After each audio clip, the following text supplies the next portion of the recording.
Hello अनि नमस्ते। अब त म बाहिरको खाँदिनँ, साह्रै मोटाएँ भने सोच्ने गर्छु। फेरि बाहिरको के खाम हुन्छ। अनि के खाम भन्दै थियो छोरीले मोमो खान जाऊँ मामु भन्यो। अनि हामी छोरीले भनेपछि मामुलाई त झन् के खाम भएकै थियो, जानै पर्यो। अनि हामी गयौँ मामु छोरी हिरोइन बनेर दुवैजना चाहिँ।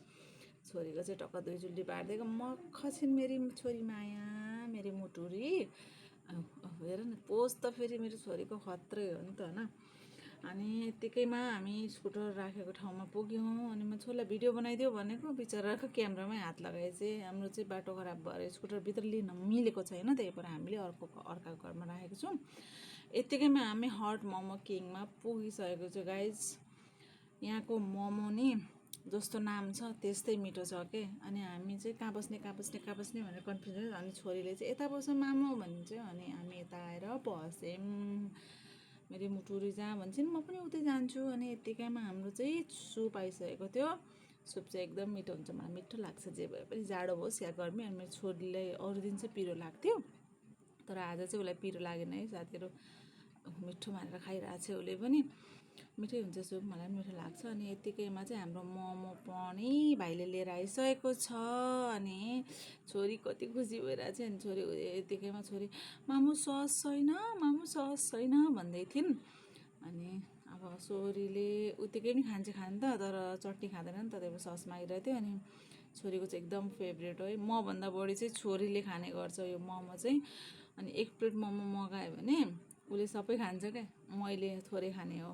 मलाई चाहिँ एकदम मनपर्छ मोमो। तर खासमा मोमो चाहिँ मैदा चाहिँ बच्चाको लागि राम्रो होइन, कहिले कसो चाहिँ ल ठिक छ नि त, खाइदिउँ भनेर। बच्चा भन्दा पनि मेरो लागि चाहिँ एकदम नराम्रो, किनभने म मोटाउँदै गइरहेको छु धेरै। अनि मैले यस्तो कुराहरू चाहिँ स्किप गर्नुपर्ने हो। तर यो पापी पेटले मनै मान्दैन गाई, जे बाहिरको कुरा त्यही खाम हुन्छ क्या। त दिक्क लागिसके कसरी। अनि हामीले यो मोमो खायौँ। जस्तो यो मोमोको नाम छ नि हट मोमो किङ, त्यस्तै यो मोमोको स्वाद छ क्या गाइस। तपाईँहरू पनि एकचोटि ट्राई गर्नु होला। हामी चाहिँ धनगढीको